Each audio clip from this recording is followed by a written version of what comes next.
अस्सलाम वालेकुम नाज़रीन, मैं हूं सलमान और आप मेरा सोशल मीडिया नेटवर्क देख रहे हैं। एक ऐसा मुल्तान की तारीख में एक ऐसा स्कैंडल सामने आया कि जब उस रकम के बारे में सोचा गया कि 48 अरब रुपए की आप कह सकते हैं कि ठगा गया। और वैसे भी एक पंजाबी में कहावत है कि लालचियों के शहर में ठग जो है वो कभी भूखा नहीं सोता। वो इतना कमा जाता है कि देखने वाले और सुनने वाले जो है वो हमेशा हैरान रह जाते हैं। एनसीसीआईए ने एक कार्रवाई की, अब्दुल हई नामी शख्स को गिरफ्तार किया और जब उसको गिरफ्तार किया गया तो पता चला कि 148 अरब रुपए की मुबैना करप्शन जो थी वो लोगों के साथ उन्होंने स्कैम करके, ऑनलाइन फ्रॉड करके उन्होंने उस पैसे को इकट्ठा किया। और इसके अंदर अब तक की जो रिकवरी है वो तकरीबन 65 से 70 करोड़ के करीब जो है वो हो चुकी है।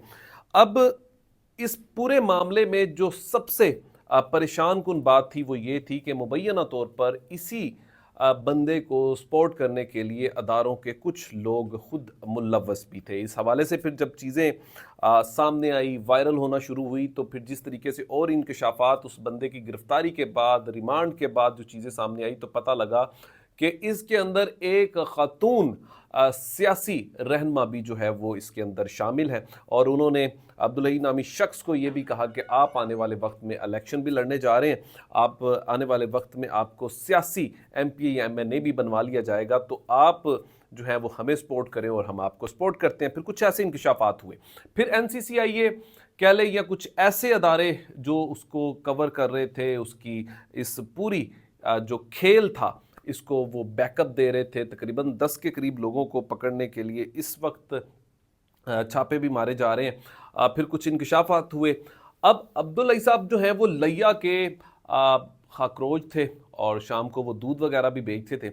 एक ऐसा नॉर्मल शख्स जो कि रातों रात इतना अमीर हो जाता है और फिर देखते ही देखते वो करोड़ों नहीं बल्कि अरबों की बात, मैंने जैसे कहा कि मुबैना तौर पर जो फिगर दिया जा रहा है वो 48 अरब रुपए का दिया जा रहा है। तो ये काफ़ी हैरान कुन भी था, काफ़ी परेशान कुन भी था। और ये आप सबके लिए भी था कि जो आपको स्कैम मैसेज आता है तो हम उसके ऊपर फ़ौरन अमल करना शुरू कर देते हैं। तो कोशिश किया करें कि पहले हमेशा हकाइक को जाना करें, कुछ पॉजिटिव लोगों से, कुछ अदारों से, कुछ अगर किसी अदारे का नाम लेकर आप उसको सर्च किया करें। एकदम से अपनी चीज़ों को फ़ौरन या अपने डेटे को, पैसों को फॉरवर्ड नहीं करना चाहिए। आजकल स्कैम बहुत ज़्यादा आसान हो चुका है और इस तरीके से आपको कायल किया जाता है कि आप फ़ौरन से मान भी जाते हैं। लेकिन अब इस शख्स को गिरफ्तार कर लिया गया। मजीद भी बड़े बड़े नाम जो हैं इसके अंदर शामिल हैं। बहुत ज़्यादा इंकशाफात भी होने वाले हैं। तो ये अब मुल्तान की तारीख का एक बड़ा स्कैंडल था। अब वो कौन लोग थे जो इसको बैकअप दे रहे थे, इसको कवर कर रहे थे, और वो तमाम चीज़ें जो है वो अब बड़े अदारों के पास आ चुकी हैं। और कुछ दिन पहले भी मैंने आपको बात कही थी कि अब बड़े जो हैं वो इस बात पर सर जोड़कर बैठ चुके हैं कि करप्शन करने वाला, चाहे वो एनसीसीआईए से हो, चाहे वो एंटी करप्शन से हो, चाहे वो किसी भी बड़े अदारे से क्यों ना हो, अब सबके ऊपर हाथ डाला जाएगा और उनको उनके इंजाम तक पहुंचाया भी जाएगा।